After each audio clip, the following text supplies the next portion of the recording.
ఈ chicken roll ఒక్కసారి taste చేసిన తర్వాత బయట చికెన్ రోల్ అయితే వేస్ట్ అంటారు. అంత బావుంది. తప్పకుండా ట్రై చేయండి. అదెలా చేయాలో ఇప్పుడు చూపించేస్తాను. ఇది చేయడానికి బోన్‌లెస్ చికెన్ ఒక 300 గ్రామ్స్ వరకు నేను తీసుకున్నాను. ఇది నీట్‌గా వాష్ చేసుకున్న తర్వాత దీంట్లో ఉప్పు, పసుపు, కారం, ధనియాల పొడి, జీలకర్ర పొడి, కొంచెం మిరియాల పొడి అన్నీ వేసుకోవాలి. తర్వాత కొద్దిగా అల్లం వెల్లుల్లి పేస్టు, ఒక చెక్క నిమ్మరసం, కొద్దిగా కొత్తిమీర వేసి అన్నీ కూడా చికెన్‌కి బాగా పట్టేటట్లు కలుపుకొని ఒక అరగంట పాటు పక్కన పెట్టుకుంటే మంచిగా మ్యారినేట్ అవుతుందనమాట.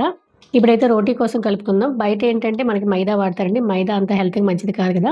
అందుకే నేను గోధుమ పిండి తీసుకుంటున్నాను. గోధుమ పిండిలో కొంచెం సాల్ట్ వేసి మనం చపాతీకి ఎలాగైతే కలుపుకుంటామో అలాగే కలుపుకొని ఒక 10, 15 నిమిషాల పాటు పక్కన పెట్టుకుందాం. ఇది కూడా కొంచెం సాఫ్ట్ అవుతుంది. ఈలోగా మనం చికెనయితే ఫ్రై చేసుకుందాం. తర్వాత ఒక ప్యాన్ పెట్టి కొద్దిగా ఆయిల్ వేసుకొని మనం ముందుగా మ్యారినేట్ చేసుకున్నాం కదా చికెన్‌ని అందులో వేసుకొని లో టు మీడియం ఫ్లేమ్‌లో, హై ఫ్లేమ్‌లో పెట్టకండి మాడిపోతుంది. మూత పెట్టి మధ్య మధ్యలో తీసి కలుపుతుండండి. చికెన్‌లో ఉన్న వాటర్ అంతా కూడా ఇలా బయటకి రిలీజ్ అవుతుంది కదా!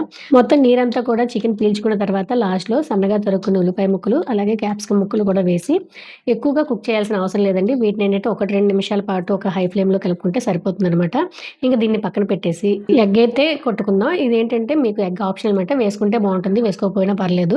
మీరెన్ని రోల్స్ అయితే చేసుకుంటున్నారో అన్ని ఎగ్స్ అయితే కలుపుకోండి. దీంట్లో కొంచెం సాల్ట్, కొంచెం పెప్పర్ పౌడర్ వేసుకొని బాగా ఇలా కొట్టుకోండి. ఇలా కొట్టుకుంటేనే మనకి ఎగ్ అనేది స్మెల్ రాకుండా ఉంటుందనమాట. ఇంక తర్వాత చపాతీలు ఒత్తుకొని, కాల్చుకొని పక్కన పెట్టేసుకోండి. తర్వాత మనం కలుపుకున్నాం కదా! ఎగ్ కూడా వేసుకొని చపాతీ ఎంతైతే సైజ్ ఉందో అంత ప్యాన్ అంతా కూడా స్ప్రెడ్ చేసుకోండి. లేదంటే ఒకే దగ్గర ఉండిపోతుంది.